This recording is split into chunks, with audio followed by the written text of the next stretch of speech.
Hey, it's Maria from Still Dreaming Homestead. I had to run to the courthouse today, so I thought I'd show you what the Roseburg Courthouse looks like. So, switch it around. Okay, I love these steps and the archways. Of course, it goes down the hall.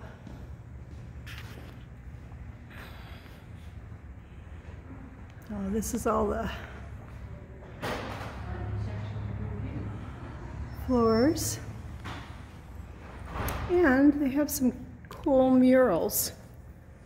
So Douglas County is really big for logging. So here's some of the pioneers.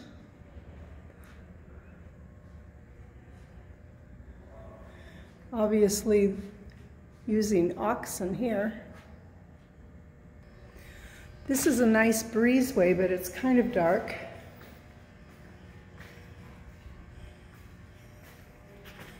It's a pretty view though, out of the city. Sorry about my reflection, but this one is out the other side.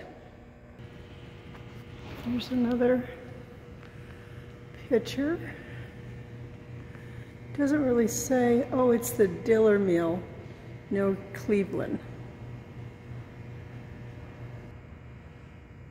Boy, these are some big Douglas firs. So this is out Rock Creek. I love the stairways.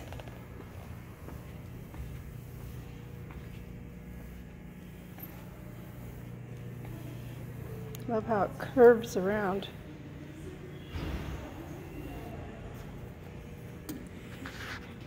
Wow.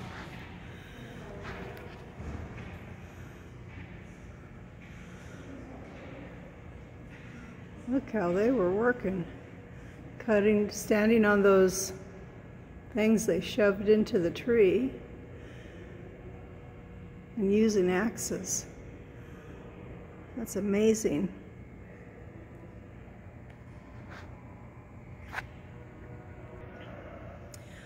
Well, I just thought I would tell you it wasn't in Douglas County, but it was in Coos County. My dad was working in the logging woods just as a young person. I'm trying to think if he was 15 maybe. And he got to see the first chainsaw that was ever used in that area. So big history here, big history. I'll show you out this window. That's what today looks like. This is a picture of the courthouse. I'm not sure where it was when it was restored after a fire. Quite beautiful. This picture shows the courthouse and fire hall, fire station. I'm thinking this must have been 1892. Let's see what this old building is. Just a second, I'll tell you. So this store, old store, was the first courthouse, and it would have been built in 1855. Okay, I'm heading upstairs. Woohoo! Gotta love a ride in an elevator. Yay! So I'm going up to the 4th floor. Let's see what's there. Okay, here's a picture of some cowboys wrangling a cattle. Okay, we're back to logging. That was a big deal. I'm going to zoom in on some of this because I want you to see this. This was in the Smith River area. That man was wearing a yoke, probably packing water, and the oxen had their yokes.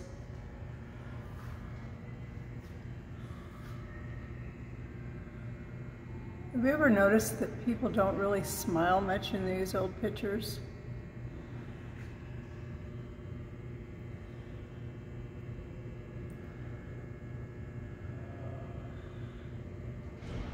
Here's an old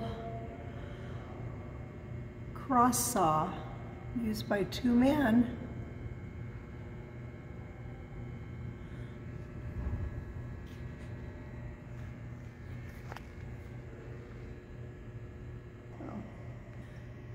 My dad actually used those for a while too. This picture shows the second Umpqua Lighthouse under construction in 1892. Headed down this aisle, see what we see.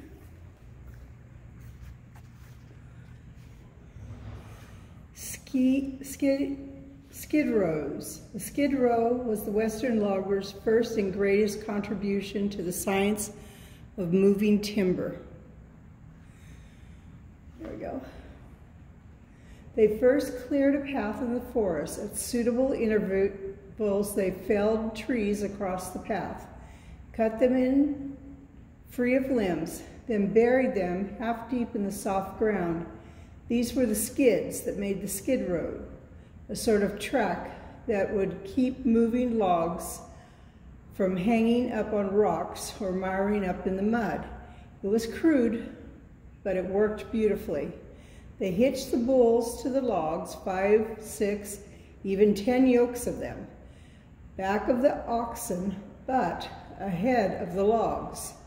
Walked the skid greaser, dabbing thick oil onto the skid poles that smoked from friction. Wow, that's pretty interesting. Life in camp. The loggers ate well in most camps. They had to, performing physical labor that could burn 8,000 calories in a single day. 3 times more than was used by ordinary men doing ordinary jobs. The cooks' long oilcloth covered tables with inverted coffee cups and set at each plate were piled high with food when the men filed in. The bill of fare was the same for breakfast, lunch, and dinner, and a man could eat as much as he could hold of whatever he wanted. There was always roast meat along with hash, a stew, a mess of greens, hot cakes and oatmeal, baked beans and potatoes, puddings and dried fruits, camp baked bread, donuts, cookies, cakes, and pies. As a group, loggers were notably persnickety about their foods. We have seen more trouble over a keg of poor butter, the Humboldt Times once observed, than during the whole season over wages. A favorite logger's way of expressing displeasure was to say a stack of leaden flapjacks was nailed to the offering virtuals to the cookhouse door. Persnickety, huh? Okay, I'm leaving the courthouse now. I want you to see this, not only this beautiful pink dogwood, but there's a special tree here. It's a ginkgo.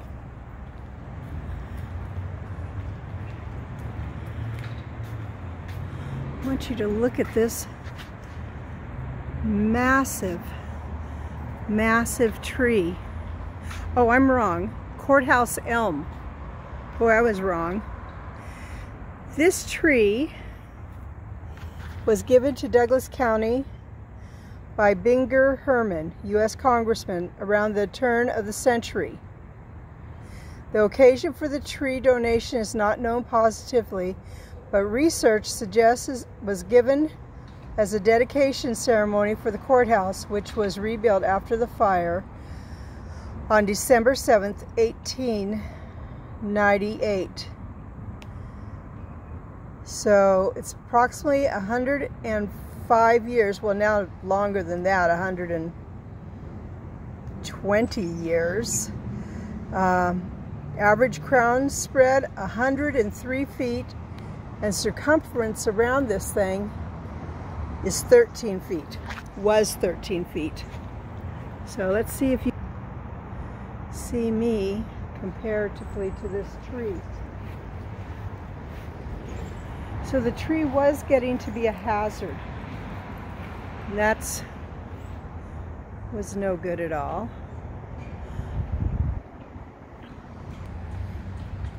Okay, they have some memorials here. This one is from World War I, World War II,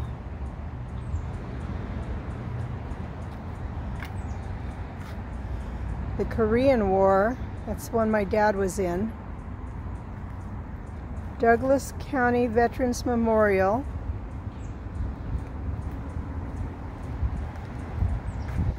the Vietnam War,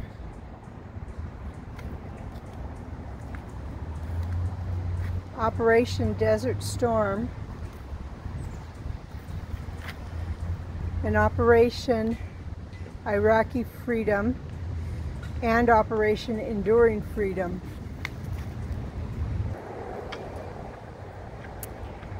So this is Maria from Still Dreaming Homestead. Thought you might enjoy seeing our courthouse.